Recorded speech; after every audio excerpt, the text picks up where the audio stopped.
नमस्कार, कैसे हैं आप सब? उम्मीद है सभी भाई बहन एकदम शानदार, लाजवाब, ज़बरदस्त, बेहतरीन, जिंदाबाद होंगे और आशा करता हूं कि आप सभी अपनी तैयारी को एक ज़बरदस्त, शानदार वाले अंदाज में लेकर चल रहे होंगे। उम्मीद है आप सभी सोने से पहले अपना रिवीजन जो भी आपने पढ़ा है उसको अवश्य कर रहे होंगे, क्योंकि रिवीजन वाकई में बहुत ज़रूरी है अगर आप चाहते हैं कि चीज़ें आपको एक लंबे समय तक याद रहें। तो शुरुआत करते हैं आज की क्लास की कल के एक क्वेश्चन से। और मेरा आपसे क्वेश्चन है कि बताइए, जो गति के समीकरण हैं, कल हमने सीखा था गति के समीकरणों की खोज किसने की। गति के समीकरणों की खोज किसने की थी? गति के समीकरण की खोज किसने की थी, यानी कि इक्वेशन ऑफ मोशन की खोज किसने की? इक्वेशन ऑफ मोशन की खोज किसने की? इस प्रश्न का सभी एक बार आंसर करेंगे और फिर हम लोग आज की क्लास को शुरू करेंगे। सभी को नमस्कार, राम राम, गुड इवनिंग। सुमंत, विष्णु, निखिल भाई, सुबीर और पंकज सैनी, प्रीति कुमारी, सभी को गुड इवनिंग, राधे राधे, नमस्कार, आदाब, सत श्री अकाल, जय श्री राम, राधे राधे। तो बहुत बढ़िया, हिमांशु भाई का आंसर आ चुका है और ये कहते हैं कि गैलीलियो साहब ने गति के समीकरणों की खोज की थी। ठीक है, आवाज़ को थोड़ा तेज कर लेते हैं। निखिल का भी बहुत अच्छा आंसर है, वेरी गुड। आशीष, रोहित, मंजेश, बहुत शानदार आप सभी का है आंसर। और आप, उम्मीद है कि अब न्यूटन में तो कंफ्यूज नहीं होते हैं। गति के समीकरणों की जो खोज की है वो की है न्यूटन साहब ने। ओ सॉरी, न्यूटन अब आप आंसर नहीं करेंगे, ये खोज की है गैलीलियो साहब ने। गैलीलियो साहब ने, गैलीलियो। और गति के जो नियमों की खोज की है वो की है न्यूटन साहब ने। इक्वेशन ऑफ मोशंस की जो खोज की है वो की है आपकी न्यूटन साहब ने। ठीक है जी, चलो। अब ये कल की कहानी यहाँ तक हो गई। कल हमने समझा कि इनर्शिया क्या होता है, जड़त्व क्या होता है, जड़त्व के कितने प्रकार होते हैं और क्वेश्चन वहां से किस किस तरीके से पूछे जा सकते हैं। आगे थोड़ा सा आप सही चलते हैं और हम सीखेंगे अभी सबसे पहले बल की परिभाषा। सबसे पहले बल की परिभाषा सीखते हैं और बल की हम दो परिभाषा सीखेंगे। एक बिल्कुल बेसिक वाली परिभाषा है जो आपसे कहती है, देखो भाई, बल क्या है? कोई वस्तु रखी हुई है, आप उसको धक्का दो, वो चलना शुरू कर देगी। तो धक्के को ही क्या कहा जाता है? बल कहा जाता है। कोई वस्तु चल रही है, उसको आप पीछे ताकत लगा के खींच लो, चलती वस्तु रुक जाएगी। मान लो आपकी साइकिल ऐसे इस दिशा में जा रही है, आगे आगे, तुम उस पर एक बल लगा दो, ताकत लगा दो, धक्का लगा दो, उसकी दिशा बदल जाएगी। तो अगर आप सहमत हो मेरी बात से, मैं आपसे ये कहना चाह रहा हूं, मैं बल की परिभाषा ये लिखता हूं कि भाई बल वह कारक है, बल वह कारक है, कारक का मतलब वजह, बल वह कारक है जो जो रुकी वस्तु को चला दे, जो रुकी वस्तु को चला दे, चलती वस्तु को रोक दे, चलती वस्तु को रोक दे, वस्तु की दिशा बदल दे, वस्तु की दिशा बदल दे। यानी कि आप कहोगे force is the cause, English वाले लिखेंगे force is the cause, force is the cause that that can, रुकी वस्तु को चला दे, that can move a stopped body. दूसरा है that can stop a moving body. और तीसरा है that can change the direction, change the direction of moving body, that can change the direction of moving body. तो ये परिभाषा है बल की। जरा बताइए कि भैया जी मैं सहमत हूं इस बात से कि ये बल की परिभाषा है, कि बल वो वजह है जो रुकी वस्तु को चला देगा, कोई वस्तु चल रही है तो उसको रोक देगा और वस्तु की दिशा बदल देगा।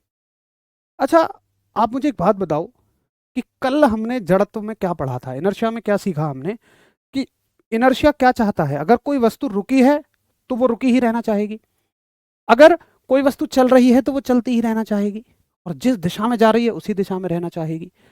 अब अगर मैं ये कहूं कि कल जो हमने पढ़ा जड़त्व यानी इनर्शिया, और आज जो पढ़ रहे हैं हम बल, ये दोनों एक दूसरे के उल्टे हैं, तो जरा बताओ कैसी बात रहेगी। मैं बिल्कुल सही कह रहा हूं, तो याद रखना कि जड़त्व और बल दोनों एक दूसरे के उल्टे हैं।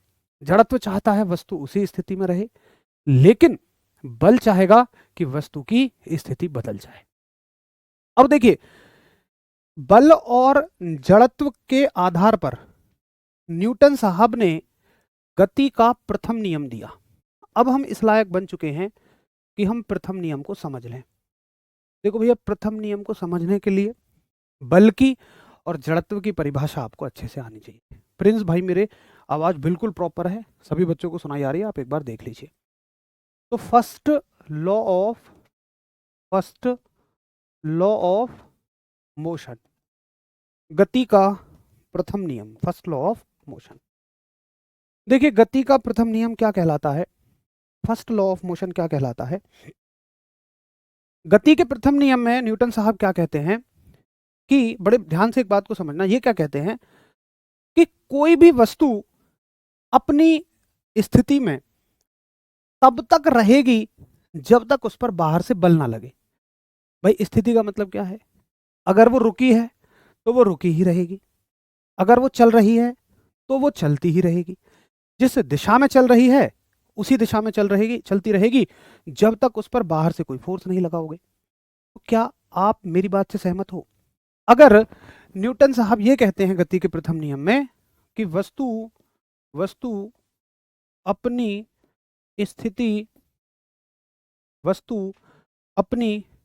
स्थिति में परिवर्तन नहीं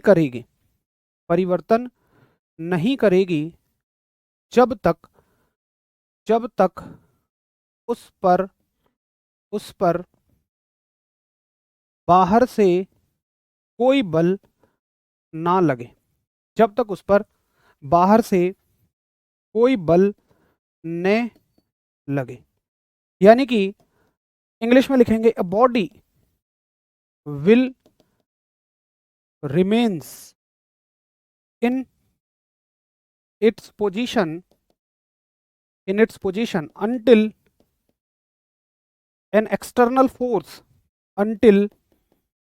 an external force doesn't applied on it, कि जब तक इस पर बाहर से कोई फोर्स नहीं लगेगा तब तक ये वस्तु अपनी उसी स्थिति को बनाए रखेगी। अच्छा सुनो, कितनी चालाकी से इन्होंने बल और जड़त्व को जोड़ दिया है। क्या आपको ये बात समझ में आ गई? देखो, बल कहता है कि मैं स्थिति बदल दूंगा, जड़त्व कहता है मैं स्थिति बनाए रखूंगा। इन्होंने क्या कहा कि जड़त्व जब तक रहेगा जब तक बल नहीं लगेगा। भाई बिल्कुल यही तो बात है, कोई भी वस्तु अपनी स्थिति में रहेगी का मतलब ये कहते हैं कि जड़त्व तब तक रहेगा जब तक बल नहीं लग जाएगा, सिर्फ इतनी सी बात है।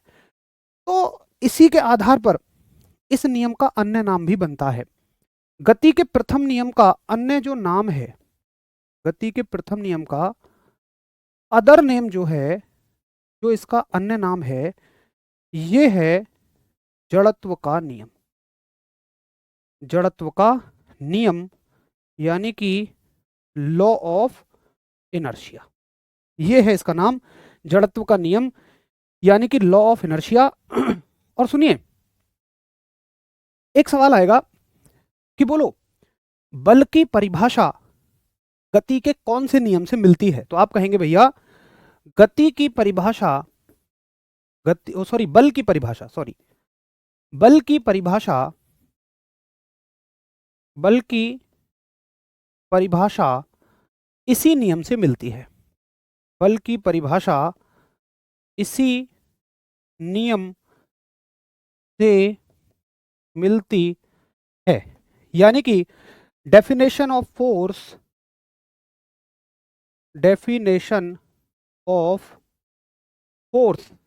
इज obtained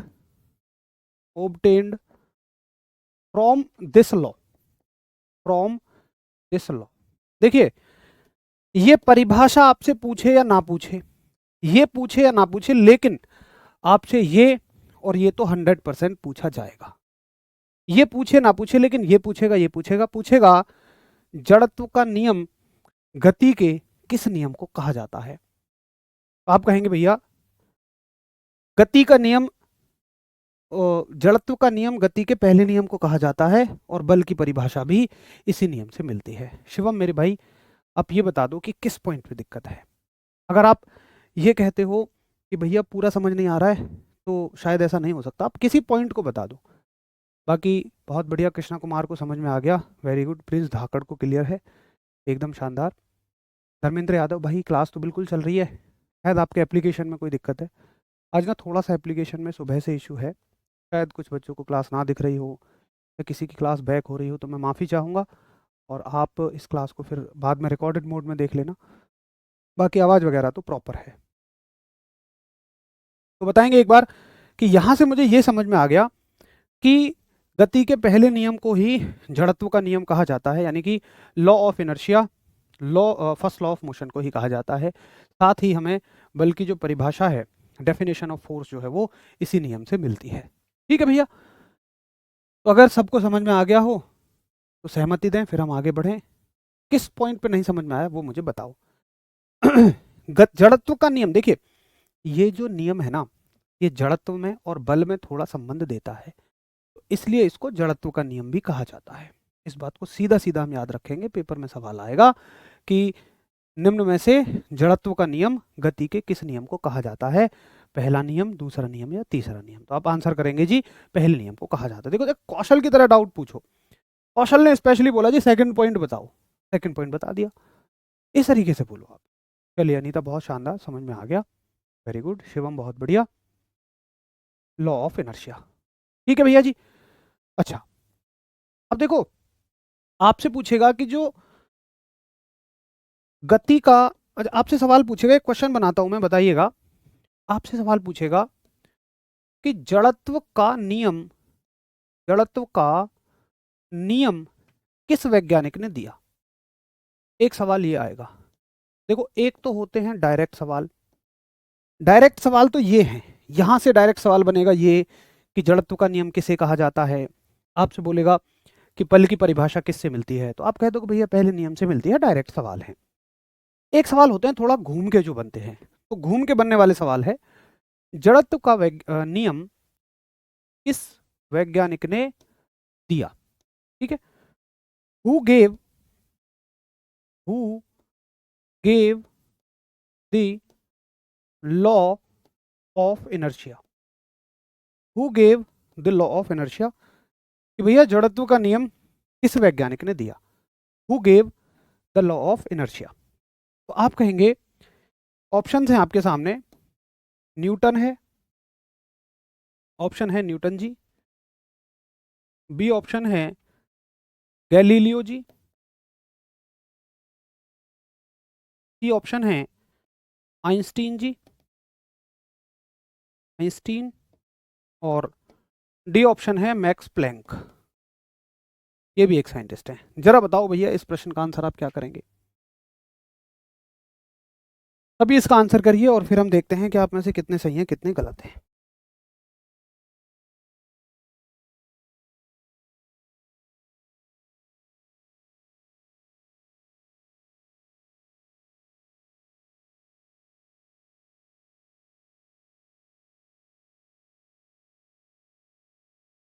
तो कुछ मेरे भाई आंसर करते हैं ए, कुछ करते हैं बी।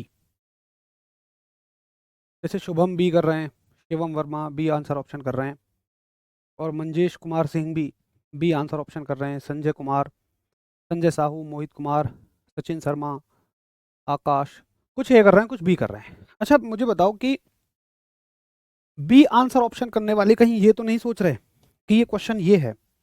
मुझे बताओ ऊपर वाले क्वेश्चन में और इसमें फर्क क्या है। हम ऐसे कंफ्यूज होते हैं और यहाँ गलती करते हैं, उनसे बस हमें बचना है। देखिए अगर आए कि जड़त्व की खोज किसने की,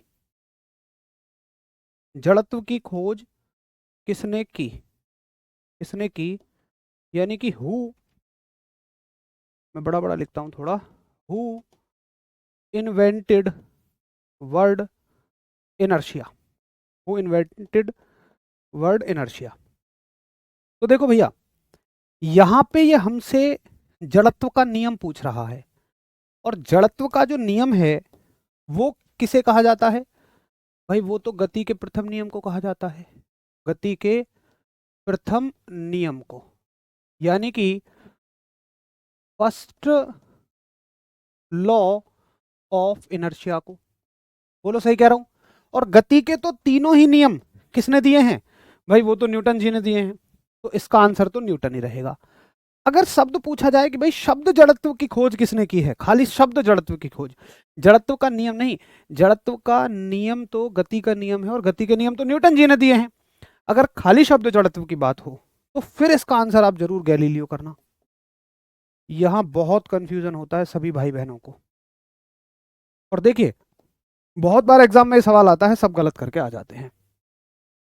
लेकिन उम्मीद है कि आपको मेरी बात बहुत अच्छे से समझ में आ गई होगी। आप दिल से बहुत अच्छे हैं, लव यू सर, भाई लव यू टू मेरे दोस्त।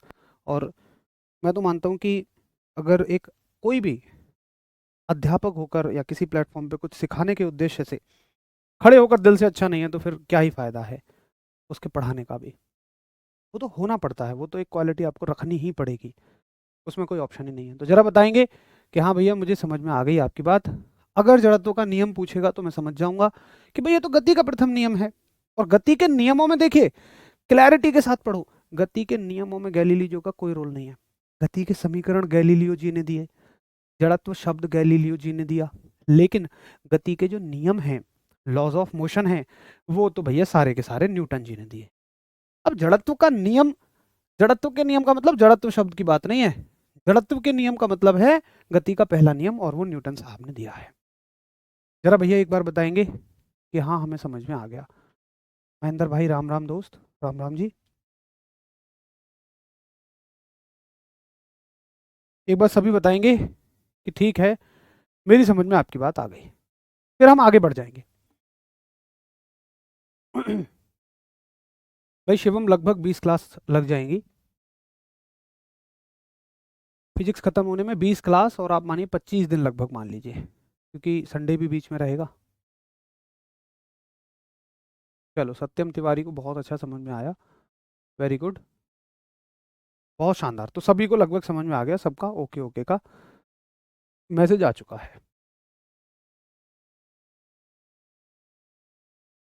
चलिए जी, तो ये हो गया आपका गति का पहला नियम और गति के पहले नियम से बनने वाले सवाल। अब जरा गति के दूसरे नियम को समझने के लिए आप लिखेंगे गति का दूसरा नियम, गति का दूसरा नियम, गति का दूसरा नियम, यानी कि second law of inertia, second law of inertia, गति का दूसरा नियम। आओ जरा एक बार देखते हैं क्या होता है गति का दूसरा नियम, क्या होता है सेकंड लॉ ऑफ इनर्शिया। तो सेकंड लॉ ऑफ इनर्शिया बड़ी ही आसान सी चीज है, समझ में आ गया? समझ में आ गया, बहुत बढ़िया, वेरी गुड। अब देखिए गति का दूसरा नियम बड़ी ही आसान चीज है। गति का दूसरा नियम क्या कहता है कि किसी भी वस्तु का जो द्रव्यमान है, भाई जैसे मान के चलो मैं ही हूं, मैं चल रहा हूं, अब अचानक से मेरा वेग बदल जाए बल लगाने से, तो मुझ में वेग बदलेगा तो त्वरण आएगा। देखो भाई, जिसको यही नहीं पता त्वरण क्या होता है, एक्सेलरेशन क्या होता है, तो उन बच्चों को ये चीज़ें नहीं समझ में आएंगी। अब त्वरण क्यों नहीं याद होगा आपको? हो सकता है आपने रिवीजन ना किया हो, तो माफ़ी चाहूँगा, प्लीज़ रिवीजन करो। अगर किसी ने कोई बीच में से जुड़ रहा है, आज ही क्लास से जुड़ा है, कल ही जुड़ा है, तो ऐसे भी मत करो, शुरू से जुड़ो, क्योंकि आगे फिर पीछे की चीज़ें यूज़ हो रही हैं। अगर आपने पीछे की चीज़ें नहीं पढ़ी हैं तो आगे की चीज़ों को समझने में आपको दिक्कत आएगी। अब जिसको आता है त्वरण, जिसने पीछे अच्छे से पढ़ा है, रिवाइज किया है, उसको याद हो गया होगा। मान के चलो कि मैं ही हूं, मैं किसी चाल से चल रहा हूं, तुमने मुझे धक्का दे दिया, मेरी चाल बढ़ गई, तो निश्चित तौर पर एक त्वरण आया होगा, इसको त्वरण ही तो कहते हैं हम। अब त्वरण क्यों आया है? बल लगाने से। तो गति का दूसरा नियम क्या कहता है कि बल बल बल जो है वो द्रव्यमान तथा त्वरण का द्रव्यमान तथा त्वरण का गुणनफल होता है। बल जो है वो द्रव्यमान तथा त्वरण का गुणनफल होता है। यानी कि force force is the product of force is the product of mass and acceleration. Force is the product of mass and acceleration, यानी कि वो कहता है कि बल बराबर द्रव्यमान गुणा त्वरण। बस ये आप याद रखिए, ये आपका गति का दूसरा नियम है, बल बराबर द्रव्यमान गुणा त्वरण। यानी कि फोर्स बराबर मास इनटू एक्सेलरेशन। ठीक है। अच्छा, फोर्स को हम किससे दिखाएंगे? एफ से दिखाएंगे। मास को किससे दिखाएंगे? एम से दिखाएंगे। एक्सेलरेशन को हम लोग दिखाएंगे ए से। तो एफ बराबर एम ए एक फॉर्मूला बन जाएगा। ठीक है, एफ बराबर एम ए। सिर्फ आपको इतना ही याद रखना है। ऐसे ही आपसे पूछेगा भैया क्वेश्चन किस तरीके से आ सकता है। देखो क्वेश्चन आ जाएगा जैसे, यही मैं लिख देता हूँ, आप तो अगले पेज पे लिखना कि गति का दूसरा नियम कौन सा है। गति का दूसरा नियम है, ऐसे सवाल आ जाएगा। यानी कि second law of motion is. आपको ना बहुत ज्यादा घबराने की जरूरत नहीं है। आप, दिक्कत जब होती है जब आप स्लाइड से हटके कुछ सोचने लगते हैं। आप ये सोचते हैं अगर ये सवाल ऐसे पूछ लिया जाए, वैसे पूछ लिया जाए, ऐसे कभी नहीं आएगा जैसा आप सोचते हैं। सवाल बेहद आसान आएगा। आपने देखे भी होंगे, हम जब आए हुए सवाल करते हैं तो कैसे टक से बन जाते हैं। तो बगैर घबराए आप चीज़ों को समझने पे जोर दो। जितना समझ में आ रहा है सिर्फ उतने से ज़्यादा बाहर सोचो मत। मैं वादा करता हूँ भाई इससे सवाल बन जाएगा, आपको बिल्कुल घबराने की जरूरत नहीं है। और मैं आपको इसके बाद आए हुए क्वेश्चन भी कराता हूँ, आज भी मैं आपको कराऊंगा। तो गति का दूसरा नियम कौन सा है? ऑप्शन आपके ऐसे आएंगे। तो जरा मुझे बताओ कौन नहीं बता सकता भाई गति का कौन सा नियम इनमें से सही है? बी ऑप्शन है एफ बराबर एम बटे ए। सी ऑप्शन है एम बराबर एफ ए। डी ऑप्शन है एम बराबर एफ ए की पावर 2। बताओ, ऐसा सवाल आएगा। तो आपके स्तर पे विज्ञान की गहराई में नहीं जाना है। आपके स्तर पे तो सिर्फ इतना है कि आपको टॉपिकों को पढ़ लेना है। अब हम ये जाएं कि ये कहाँ से आया है, कैसे आया है, वो कभी नहीं पूछा जाएगा। आपको तो बस ये याद कर लेना है एफ बराबर एम में है, इतने से ही सवाल बनेगा। ऐसे सवाल कभी नहीं बनेगा क्यों होता है बराबर एम में, कभी नहीं बनेगा। आप निश्चिंत रहो। एक बार बताएंगे कि हाँ जी भैया मुझे आपकी बात अच्छे से समझ में आ गई है। भाई हिमांशु, आरपीएफ के लिए थोड़ा सा और थोड़ा सा एक्स्ट्रा पढ़ लेना, यहाँ से पूरा नहीं हो पाएगा। बहुत बढ़िया हिमांशु, वेरी गुड हिमांशु कुमार। तो अनितिका, मोहित, मोहित कुमार, फूलचंद, बहुत शानदार आंसर है आपका। और आप सभी कहते हैं जी एफ बराबर एम में। कहानी खत्म, हो गया आंसर, एफ बराबर एम में। ठीक है। अब देखिए एक सवाल आता है, ये तो हो गए डायरेक्ट सवाल। एक सवाल आएगा घूमा हुआ। घूमा हुआ सवाल कैसे आ सकता है कि गति के किस नियम से, गति के, बड़े ध्यान से सुनना, किस नियम से, गति के किस नियम से बल का सूत्र मिलता है? गति के किस नियम से बल का सूत्र मिलता है? यानी कि definition, definition of force is obtained from which law of motion। गति के किस नियम से बल का सूत्र मिलता है? डेफिनेशन नहीं, सॉरी फॉर्मूला, सॉरी भाई, फॉर्मूले की बात हो रही है ना, फॉर्मूला। तो बताओ भाई फॉर्मूला किस नियम से मिलता है? ऑप्शन ए है फर्स्ट लॉ से, ऑप्शन बी है सेकंड लॉ से, ऑप्शन डी है 3 है, ऑप्शन सी है थर्ड लॉ से, ऑप्शन डी है मान लो फोर्थ लॉ से। ऐसे दे दिया। अब बताओ भाई गति के किस नियम से बल का सूत्र मिलता है? बिल्कुल संजय, बिल्कुल काम चल जाएगा, शानदार काम चल जाएगा। बट अगर मैं तो बहुत सारा समय दे रहा हूँ, आप नोट करते रहोगे तो रिवाइज हो जाएगा। दरअसल क्या होता है ना, आर्मी जीडी के नोट्स आपने बनाए होंगे कब, अब वो चीज़ें याद नहीं रह जाती हैं। लगातार लिखोगे तो लिखने से चीज़ें याद होती हैं, और मैं तो खूब समय दे रहा हूँ आपको।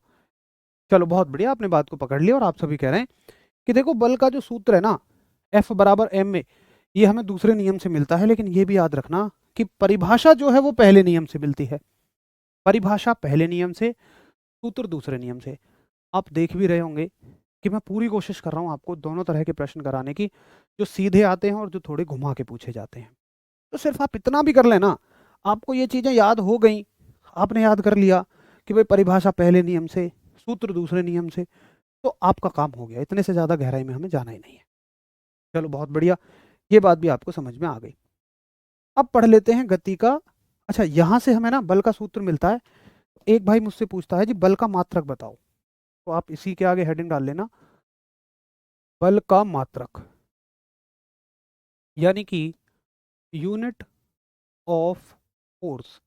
अब देखिए, वैसे तो ज़्यादातर चीज़ों के केवल हमें एसआई मात्रक पढ़ने होते हैं, बट बल का हमें एसआई भी पढ़ना है, सीजीएस भी पढ़ना है, और हमें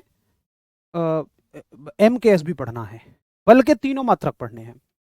तो बल का जो सबसे फेमस मात्रक आपको याद रहता है वो एसआई मात्रक है, और वो क्या है जी, न्यूटन है।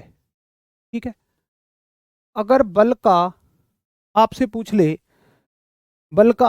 ले सीजीएस मात्रक, तो आप कहना सीजीएस मात्रक होता है डाइन।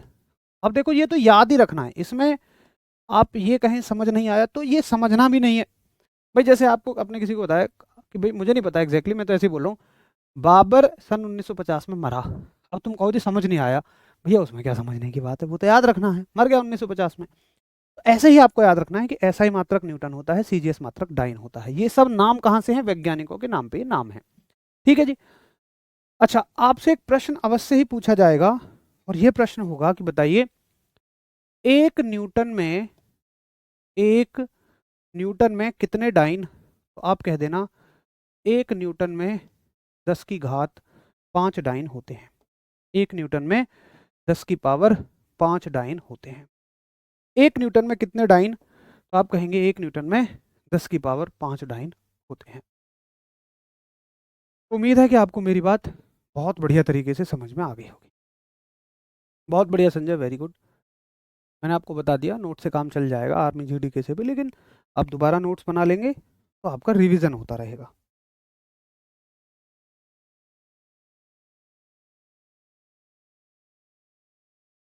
तो जरा बताएंगे कि ठीक है जी इतना हम याद रख लेंगे। एक सवाल पूछा जा सकता है, बल का एसआई मात्रक क्या होता है, न्यूटन। बल का सीजीएस मात्रक क्या होता है, डाइन। और एक न्यूटन में कितने डाइन होते हैं, 10 की घात 5। अब आपसे पूछा जा सकता है बल एक कैसी राशि है, तो बल भैया एक सदिश राशि है। ये तो हमने पहले ही देख लिया था, क्योंकि बल को हमें बताना पड़ेगा कि किस दिशा में लगाना है। ऐसा नहीं है कि आपने बोल दिया भाई बल लगाओ, अब कोई कहेगा जी कहाँ लगाऊं, तुम कहोगे कहीं भी लगा दो, तो बात थोड़ी बनेगी। आपको बताना पड़ेगा किस दिशा में लगाना है। तो बल एक सदिश राशि है, वेक्टर क्वांटिटी है। एक डाइन में कितना होता है, शिवम ने पूछा, बहुत बढ़िया बात पूछी है। तो देखो, जैसे न्यूटन में 10 की पावर +5 डाइन है, इसके सामने कोई चिन्ह नहीं लगा तो प्लस ही मानोगे। तो ऐसे ही अगर पूछ ले, वैसे पूछता नहीं है, बट आप, मैं कहता हूँ हमेशा उत्सुकताएं आपकी होती हैं। तो एक डाइन में 10 की पावर -5 न्यूटन। हालांकि देखो पूछेगा नहीं ऐसा, ये कभी नहीं पूछता, ऐसा ही पूछेगा आपसे, मेरा वादा है। सोचने को तो आप बहुत सारी 100 चीज़ें सोच सकते हो कि ऐसा होगा तो क्या होगा, वैसा होगा तो क्या होगा, लेकिन वो कभी पूछे नहीं जाते, आप निश्चिंत रहिए।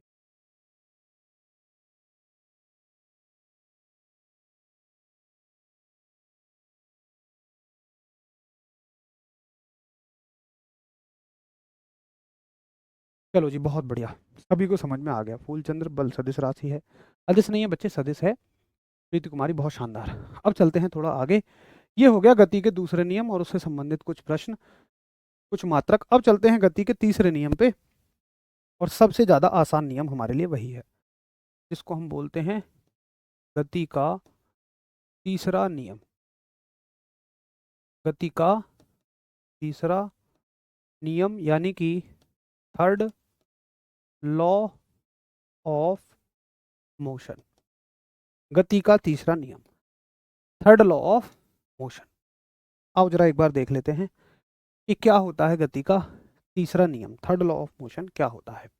देखिए भैया, गति का तीसरा नियम आपसे क्या कहता है कि आपने बंदूक से गोली छोड़ी, तो बंदूक ने गोली को आगे धक्का दिया, तो गोली भी बदले में बंदूक को पीछे धक्का देगी। ऐसा होता भी है, जब आप गोली छोड़ते हो तो एकदम से बंदूक पीछे जाती है। चलो दूसरा उदाहरण, आप अपना तैरना देखो। आप तैरने में क्या करते हो, आप आगे बढ़ते हो। तो तैरने में क्या आप अपने शरीर को ऐसे आगे धक्का देते हो? नहीं, आप अपने हाथों से पानी को पीछे धक्का देते हो। समझो, बड़ी गहरी बात है। आपको आगे जाना है तो आपको क्या करना चाहिए था? शरीर को आगे धक्का देना चाहिए था, लेकिन उससे कुछ हो नहीं पाता। आपको पानी को पीछे धक्का देना है और पानी आपको आगे धक्का दे देगा। तो जिस चीज पर आप बल लगाओगे वो वस्तु आप पर भी बल लगाएगी, उतना ही लगाएगी बट विपरीत दिशा में लगाएगी। जैसे बंदूक ने गोली पर आगे की तरफ बल लगाया, तो गोली ने उतना ही बल बंदूक पर पीछे लगा दिया। आपने पानी पर पीछे बल लगाया, तो भैया पानी ने भी आपको आगे धक्का दे दिया। नाव चलाना देखो, नाव में आप चप्पू से पानी को पीछे धक्का देते हो, पानी आपको आगे धक्का दे देता है। सबसे बड़ी बात, सबसे बड़ा अचरज, रॉकेट का उड़ना। आपने देखा है कभी, जैसे हमें रॉकेट उड़ाना है तो ऐसा थोड़ी है कि हम 50 लोगों पे फोन करेंगे, भैया आइए जरा रॉकेट फेंकवाएंगे ऊपर, फिर 50 लोग पकड़ के रॉकेट ऐसे फेंक देंगे। ऐसे थोड़ी होता है। हम क्या करते हैं, रॉकेट इतना भारी है कि 50 छोड़ो 500 लोग भी नहीं फेंक पाएंगे। तो हमने क्या किया कि भाई ऊपर तो उस पर बल लगाना असंभव है, या ऐसा भी नहीं है मैं कोई मशीन ले लूंगा और मशीन से मैं उस पर बल लगा दूंगा, वो असंभव है। हमने क्या करा, रॉकेट में गैस भर दी। वो गैस जब निकलती हैं तो एक तरह से मानो कि रॉकेट उन गैसों पे नीचे बल लगाता है। जब रॉकेट लॉन्च होता है आपने देखा होगा, बहुत सारा धुआं धुआं हो जाता है, वो उन गैसों का ही है। तो रॉकेट गैसों पे नीचे फोर्स लगा रहा है, गैसों को नीचे धक्का दे रहा है, अपने अंदर से नीचे धक्का दे रहा है, और वो गैस रॉकेट को ऊपर धक्का दे रही है। कितना? बिल्कुल उतना ही जितना रॉकेट ने दिया, लेकिन उल्टी दिशा में। रॉकेट ने नीचे दिया, रॉकेट को ऊपर मिला। तो जब आप कुछ करते हैं उसको कहते हैं क्रिया, एक्शन विज्ञान की भाषा में, और जो आपको मिलता है एक्शन के बदले उसको बोलते हैं रिएक्शन, यानी प्रतिक्रिया। तो कहा जाता है कि इस दुनिया में हर एक क्रिया की विपरीत दिशा में एक प्रतिक्रिया होती है, जिसका परिमाण समान होता है लेकिन दिशा विपरीत होती है। परिमाण का मतलब वैल्यू, वैल्यू उतनी रहेगी, संख्यात्मक मान उतना ही रहेगा। यानी अगर बंदूक से गोली निकलते समय बंदूक ने 10 न्यूटन का बल लगाया है ना, तो गोली भी 10 न्यूटन का ही बल लगाएगी बंदूक पे पीछे। क्या मैं ये बात कह सकता हूं जो मैं लिखने जा रहा हूं कि प्रत्येक क्रिया की, प्रत्येक क्रिया की, भाई ऐसी बढ़ा दो थोड़ी, प्रत्येक क्रिया की विपरीत दिशा में, विपरीत दिशा में, विपरीत दिशा में समान परिमाण की, विपरीत दिशा में समान परिमाण की प्रतिक्रिया, प्रतिक्रिया होती है। प्रत्येक क्रिया की विपरीत दिशा में समान परिमाण की प्रतिक्रिया होती है, मतलब प्रतिक्रिया जो है ना उसकी दिशा उल्टी है लेकिन परिमाण समान है, मैग्नीट्यूड बिल्कुल समान है। यानी कि every action, every action has equal and opposite, every action has equal and opposite reaction। तो भैया मेरी बात से कौन कौन सहमत है? अब जिसके उदाहरण क्या हैं, जो जो हमने बोले हैं वो लिख लो, सिंपल, वही सिर्फ एग्जाम्पल लिख लो। उदाहरण यानी कि एग्जाम्पल क्या क्या है, सवाल कैसे बनेगा अभी आपको दिखाऊंगा। मैं वादा करता हूँ सवाल जो भी बनेगा टक से हो जाएगा, कोई समस्या की बात नहीं है, बहुत आराम से, सिर्फ आपको इतनी बात अगर समझ में आ गई है तो। उदाहरण क्या है भाई, बंदूक से, बंदूक से, बंदूक से गोली निकलना, बंदूक से गोली निकलना, यानी कि firing, firing of bullet from gun. ठीक है जी। बी आप देखिए, बंदूक से गोली निकलना हो गया, बी हो गया आपका तैरना। तो आप कहेंगे कि हमारा तैरना, यानी कि स्विमिंग आसान है, लॉ और इक्वेशन में डिफरेंस क्या है? अरे भैया, इक्वेशन का मतलब होता है, देखो, समीकरण। समीकरण होते हैं जो मैथ की भाषा में लिखे जाते हैं। शायद आपने इक्वेशन पढ़ी नहीं है, पीछे हमने पढ़ी थी इक्वेशन, तो टोटली डिफरेंट चीज थी। लॉ का मतलब होता है जो भाषा में बताया जाता है, शब्दों की मदद से समझाया जाता है। तो लॉ हम शब्दों की मदद से समझ रहे हैं, और समीकरण जो थे हमने वो मैथ की फॉर्म में पढ़े थे। ठीक है भैया। चलो, तो आप कहेंगे तैरना, उसके बाद बंदूक से गोली निकलना हो गया, तैरना हो गया। सबसे ज्यादा पूछे जाने वाला है रॉकेट लॉन्चिंग। ये अच्छे से याद रखना, रॉकेट लॉन्चिंग, यानी कि रॉकेट की उड़ान, इसी घटना का उदाहरण है। चौथा आप कह सकते हैं नाव चलाना, नाव चलाना, यानी कि रोइंग ऑफ बोट, बोट को रो करना भी इसी घटना का उदाहरण है। तो जरा बताएंगे कि हाँ जी भैया, मुझे आपकी बात अच्छे से समझ में आ गई है, यहाँ तक मुझे कोई कैसी भी दिक्कत नहीं है, जरा बताइए।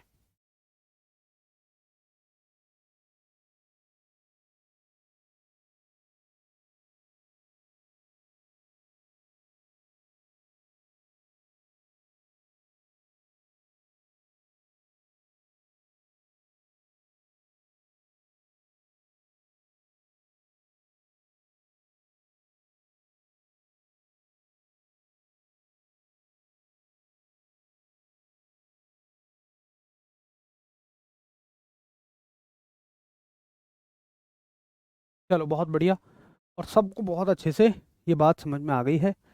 गति का तीसरा नियम, एक आसान सा नियम, थर्ड लॉ ऑफ मोशन, सबको समझ में आ गया। एसएससी जीडी 2025 आप बहुत अच्छा पढ़ाते हैं, ये बहुत सारा आभार आपका। और इस बैच में भी एकदम शानदार बच्चे हैं। 90% बच्चों को अच्छा समझ में आ जाता है, कुछ 10% बच्चों को हो सकता है जो पहली बार पढ़ रहे हों साइंस, या पहले कभी ना पढ़ी हो, वो भी एक दो बार में समझ ही जाते हैं।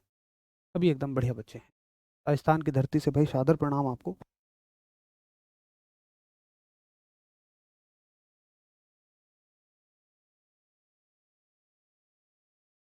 चलो भैया जी, एक एक बार एग्जाम्पल फिर से देख लो शिवम। देखो भाई, बंदूक से गोली निकली, कैसे निकलती है बंदूक से गोली? भाई बंदूक आपने चलाई, तो बंदूक जो है ना, गोली पर आगे धक्का देती है, तभी तो गोली आगे गई। तो गोली भी बंदूक पर उतना ही धक्का देगी, लेकिन विपरीत दिशा में। अब बंदूक ने गोली को आगे धक्का दिया, तो गोली ने बंदूक को पीछे धक्का दिया। ठीक है। दूसरा आप देखो, दूसरा है आपका हमारा तैरना। तो तैरने में हम पानी को पीछे धक्का दे रहे हैं, पानी हमें आगे धक्का दे रहा है। रॉकेट की लॉन्चिंग, आप देखें तो रॉकेट से गैस नीचे निकलती है, रॉकेट गैसों को नीचे धक्का दे रहा है, गैस रॉकेट को ऊपर धक्का दे रही है। आप नाव कैसे चला रहे हैं? आप पानी को पीछे धक्का देते हैं और नाव आगे चल जाती है, यानी पानी नाव को आगे धक्का दे रहा है। तो हर एक क्रिया का मतलब जो आप कर रहे हो, विपरीत दिशा में प्रतिक्रिया मिलती है। ठीक है जी। चलिए, तो उम्मीद है आपको मेरी बात अच्छे से समझ में आ गई। अगर हाँ, तो एक बार इससे बनने वाले क्वेश्चन देख लो। ये प्रश्न है, और इसका आंसर आप करिए।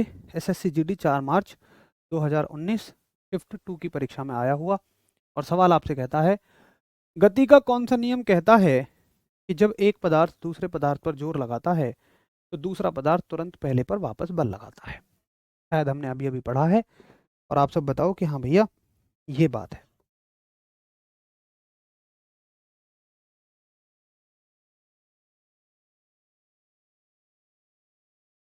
बिल्कुल अंकित भाई, बहुत बढ़िया।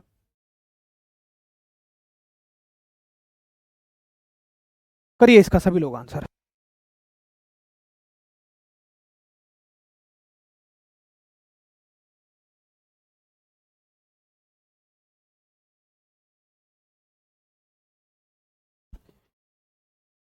चलो जी, यार आवाज चेक कर लो एक बार।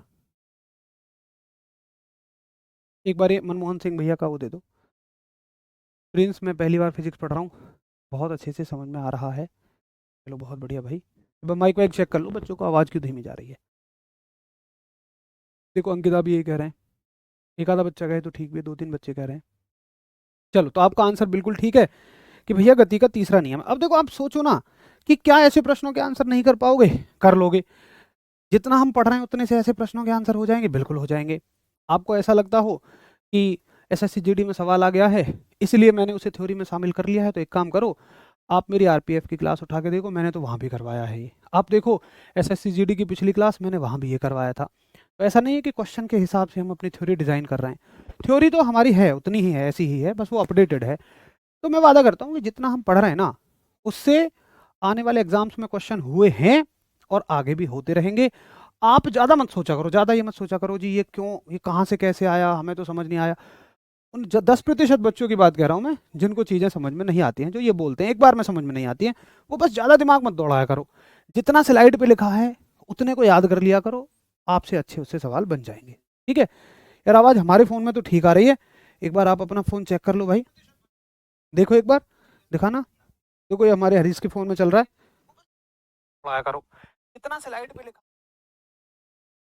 है ना, ये लो, आवाज़ तो खूब ठीक आ रही है। एक बार आप अपना फ़ोन चेक कर लो, इस क्वेश्चन का आंसर करो। बताओ, न्यूटन के किस नियम के अनुसार प्रकृति में प्रत्येक क्रिया के लिए एक समान और विपरीत प्रतिक्रिया होती है? बताओ भैया, इसका आंसर कौन नहीं कर पाएगा? हाँ निखिल, कोई बात नहीं, वॉइस ठीक है, बाकी एक दो बच्चों को दिक्कत थी तो वो एक बार देख लेंगे। चलिए आर्या, बहुत सारा आभार, बहुत अच्छा पढ़ाते हैं, मैंने आज तक ऐसे नहीं पढ़ा। तो आशा यही है, कोशिश यही है कि आज तक आप फिजिक्स जिस विषय से डरते रहे उसको आपके लिए थोड़ा सा आसान बना दिया जाए। बस आपका उसमें साथ चाहिए और आपका साथ बहुत अच्छा मिल रहा है। न्यूटन के किस नियम के अनुसार प्रकृति में प्रत्येक क्रिया के लिए एक समान और विपरीत प्रतिक्रिया होती है? तो ज़्यादातर चांसेस यही है कि सीधे सीधे सवाल आते हैं। मैं तो घुमा के भी बता रहा हूँ आपको, घुमा के आने के चांस तो बहुत कम है, सीधे सीधे सवाल ही आते हैं। सर अब आ रहा है, मोबाइल ऑफ करके ऑन किया, थैंक यू सर। मनमोहन, वही तो होता है, कभी कभी हमारे फ़ोन में दिक्कत होती है ना, चेक कर लिया करो। क्योंकि अगर यहाँ दिक्कत होती है ना तो सब बच्चे बोल देते हैं और वो तुरंत पता लग जाता है। आप कभी देखते होंगे किसी अध्यापक का माइक ऑफ भी रह जाता है तो तुरंत ऑन कर लेते हैं, क्योंकि सब बच्चे बोल लेते हैं। अब मान लो भाई 1500 बच्चे लाइव हैं, उनमें से एक दो के साथ समस्या है तो फिर वो आपके पार्ट पे एक बार प्लीज़ चेक कर लिया करो परेशान होने से पहले।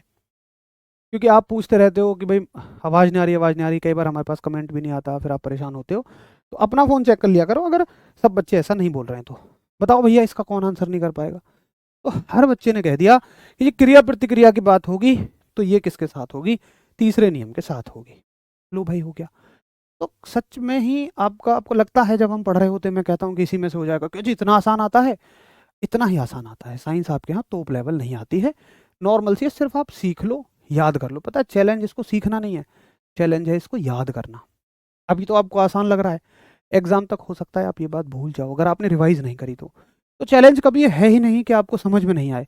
चैलेंज मेरी तरफ से तो होता है याद करना, और याद भाई आप करोगे रिवाइज करके। ठीक है, चलो भाई, अब थोड़ा सा आगे चलते हैं और इस चैप्टर को ख़त्म करते हैं। बस इसमें एक चीज़ और पढ़नी है हमें, और वो है संवेग, यानी कि मोमेंटम। अब देखो संवेग में क्या याद रखना है आपको, सिंपल। संवेग को हम पी से दिखाते हैं और आप कह दो कि द्रव्यमान तथा वेग का गुणनफल, द्रव्यमान तथा वेग का गुणनफल संवेग कहलाता है। द्रव्यमान तथा वेग का गुणनफल संवेग कहलाता है, यानी कि momentum is the product of, momentum is the product of mass and velocity. ठीक है, द्रव्यमान तथा वेग का गुणनफल संवेग कहलाता है। कैसे? देखो, P बराबर, या ऐसे पढ़ लो, संवेग बराबर संवेग बराबर द्रव्यमान गुणा वेग। अब आप उसमें ये सोचो कि भैया ये कहाँ से आया, तो मैं आपसे पूछूं कि भाई बाबर 1950 में मरा, वो कहाँ से आया? तो क्योंकि वो मर गया था, वो है, ऐसा फैक्ट है। तो ये एक फैक्ट ही है, आपको सिर्फ इतना सोचना है इसमें, संवेग बराबर द्रव्यमान गुणा वेग। मैंने याद कर लिया, मुझे याद हो गया, पेपर में कर दूंगा, सिर्फ इतनी सी बात है, उससे ज़्यादा आपको कुछ भी नहीं सोचना है इसमें। तो आप याद रखेंगे कि जो मोमेंटम है ये क्या होता है? Mass into velocity. देखो, दो राशियों को हमेशा गुणा करने से, भाग करने से नई राशियां उत्पन्न होती हैं, यही तो सीखना है हमें। ये एक नई राशि है, किन से मिलकर बन रही है? आपकी दो पुरानी राशियों से। सिर्फ पेपर में क्या सवाल आएगा, सीधी सीधी डेफिनेशन आएगी, सीधा सीधा फॉर्मूला आएगा। मैथ में कैसे लिख के देंगे इसको, संवेग को पी से दिखाएंगे आप, ठीक है, और द्रव्यमान को एम से और वेग को वी से, तो P बराबर एम गुणा वी हो जाएगा, ठीक है। अच्छा, ये कैसी राशि है, तो आप कहेंगे भैया जी ये एक सदिश राशि है, ये एक सदिश राशि है, यानी कि ये एक वेक्टर क्वांटिटी है। आपसे इसका मात्रक पूछ लेगा, तो भाई मात्रक तो हमने बनाने सीखे हैं, कैसे, द्रव्यमान का मात्रक गुणा वेग का मात्रक। द्रव्यमान का मात्रक क्या है, किलोग्राम, और वेग का मात्रक क्या है, मीटर पर सेकंड। जिन्होंने पीछे का पढ़ा है, रिवाइज किया है, उनको अच्छे से समझ में आता होगा। तो इसको ऐसे भी लिख सकता है, केजी, मीटर और सेकंड की पावर ऊपर जाके -1, नीचे प्लस की 1 है, ऊपर जाके -1, केजी, मीटर, सेकंड की पावर -1। और कैसी राशि है, एक सदिश राशि है। सिर्फ संवेग में आपसे इतनी बातें पूछी जाएंगी कि पहला प्रश्न आएगा, द्रव्यमान तथा वेग का गुणनफल क्या कहलाता है, सीधा आंसर बनेगा संवेग। फॉर्मूला पूछ लेगा, निम्न में से कौन सा फॉर्मूला सही है, एक ये दे देगा, एक में v को नीचे दे देगा, एक में m को ऊपर v को नीचे, एक में m को यहाँ p को यहाँ, तो सिर्फ एक सही होगा। अगला सवाल, सदिश राशि है, अदिश है, सदिश है, मात्रक क्या होता है, केजी मीटर पर सेकंड, या इसको ऐसे पूछ लेगा। दोनों तो एक साथ नहीं पूछे जाएंगे, आसान है।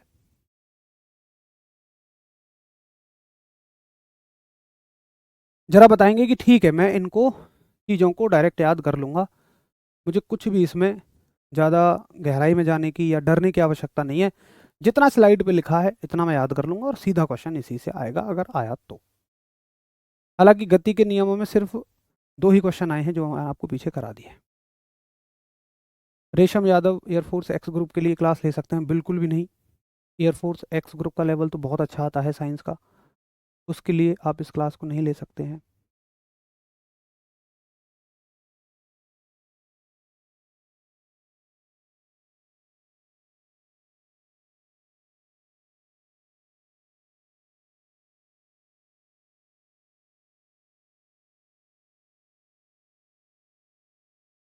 चलो भैया, मुझे बहुत अच्छे से आपकी बात समझ में आ गई है, ठीक है जी। अच्छा, संवेग पढ़ लिया, अब इस चैप्टर में एक लास्ट चीज और है, और ये है आवेग। आवेग यानी कि इम्पल्स। देखो इम्पल्स का मतलब क्या होता है, इम्पल्स को हम आई से दिखाते हैं। इम्पल्स का मतलब होता है जब कोई बहुत ज़्यादा बल एक थोड़े से समय के लिए कहीं लगता है। जैसे मान लो आप कैच पकड़ रहे हो, जैसे आपने कैच पकड़ा, तो कैच पकड़ने में बॉल आएगी बहुत तेजी से, अपने आपने हाथ अड़ा दिए, एकदम से आपके हाथ पे बॉल बहुत सारा बल लगाएगी और थोड़े से समय के लिए। अगर देखो यही बल ज्यादा समय के लिए लगे तो चोट उतनी नहीं लगेगी। चोट का मतलब क्या है, ये इम्पल्स ही है, ये जो ये लग रहा है ना, इसी को इम्पल्स बोलते हैं, बस इसी को बोलने का तरीका है आवेग। भाई जब क्रिकेट आप खेल रहे होते हो तो वहां थोड़ी आवेग कहते हो, वो कहते हो बहुत तेज लगी है। विज्ञान क्या कह देती है, इसको इम्पल्स कह देती है। भैया इम्पल्स है, आवेग है, कुछ अलग है क्या, नहीं है। तो आवेग क्या होता है, किसी भी वस्तु पर अगर कोई बल लगता है एक थोड़े से समय के लिए तो उसी को हम आवेग कहते हैं, बस लिख लो भैया। तो बल क्या, आवेग क्या होता है कि अ, थोड़े समय के लिए, थोड़े समय के लिए लगा बल, बस आवेग कहलाता है। यानी कि force, force acting for a short time, force acting for a short time, खत्म कहानी। भैया इम्पल्स क्या होता है, अगर आप इसको फॉर्मूले की टर्म में लिखना चाहें कि इम्पल्स जो है, आवेग जो है, ये क्या है, आवेग है बल यानी कि फोर्स गुणा समय यानी कि टाइम, ठीक है। और आप कहोगे आई बराबर एफ गुणा टी, कहानी खत्म, ये लो। अब भैया इसका मात्रक क्या होता है, तो देखो इसका जो मात्रक होता है वो क्या होता है, संवेग के जैसा, मैं इसको ऐसे लिखूंगा बिल्कुल, संवेग के जैसा, यानी कि सेम एज मोमेंटम। और इससे ना केवल सवाल भी यही पूछा जाएगा, ये परिभाषा कभी नहीं पूछेगा आपसे, ये नहीं पूछेगा, ये नहीं पूछेगा, इससे इसका मात्रक पूछेगा। भाई मैं लिखने को लिख लो केजी मीटर पर सेकंड, लेकिन उससे आपको ये प्रश्न याद नहीं रहेगा कि आवेग का मात्रक संवेग के जैसा होता है। याद रखो, आवेग संवेग भाई हैं, आवेग का मात्रक संवेग के जैसा होता है। क्वेश्चन ही ऐसे पूछा जाता है कि आवेग का मात्रक निम्न में से किसके जैसा है। ऑप्शन ए ऊर्जा, बी कार्य, सी समय, डी आवेग। आप कहोगे जी आवेग संवेग तो भाई भाई है। ठीक है, बहुत सारा प्यार, बहुत सारा आभार आप सभी बच्चों का है। हितेंद्र है, अभिषेक है, अंकिता है, उन सबको बहुत अच्छा समझ में आ रहा है, और सिर्फ ये संभव है क्योंकि आप चीज़ों को ध्यान से पढ़ रहे हैं और सीखने के उद्देश्य से आप बैठे हुए हैं। आवेग संवेग का ही भाई है, तो संवेग एक सदिश राशि है, ये भी एक सदिश ही राशि होती है, यानी कि ये भी एक वेक्टर ही क्वांटिटी होती है। तो भैया उम्मीद करूंगा कि आपको आवेग और संवेग समझ में आ गए होंगे। ये समझ लो, याद रख लो, वैसे क्वेश्चन तो केवल इतना सा आता है इससे। तो यहाँ हम कह सकते हैं कि हमारा गति के नियम जो चैप्टर है वो बिल्कुल कंप्लीट हो चुका है। और आशा करता हूँ कि जो भी जितने भी क्वेश्चंस बन रहे हैं प्रीवियस ईयर में उनको आप कर ले रहे होंगे थ्योरी को पढ़ के। और मैं वादा भी करता हूँ कि आगे जो भी क्वेश्चंस आएंगे वो सिर्फ हमारी थ्योरी से ही कवर हो जाएंगे। बहुत ज़्यादा कुछ ऐसा नहीं सोचा जाएगा कि क्यों हुआ, कहाँ हुआ, कैसे हुआ। तो इस विषय में आपको बिल्कुल सोचना ही छोड़ देना है। सिर्फ आपको हमेशा स्लाइड्स पे ध्यान रखना है कि भैया ये समझ में आ गया, लिखा है, हाँ आ गया। कुछ कुछ चीज़ें तो सिर्फ याद ही तो रखनी है भाई, उनमें समझ में क्या आना है। तो चलिए फिर मिलते हैं कल, तब तक के लिए आप सभी को नमस्कार, धन्यवाद, जय हिंद।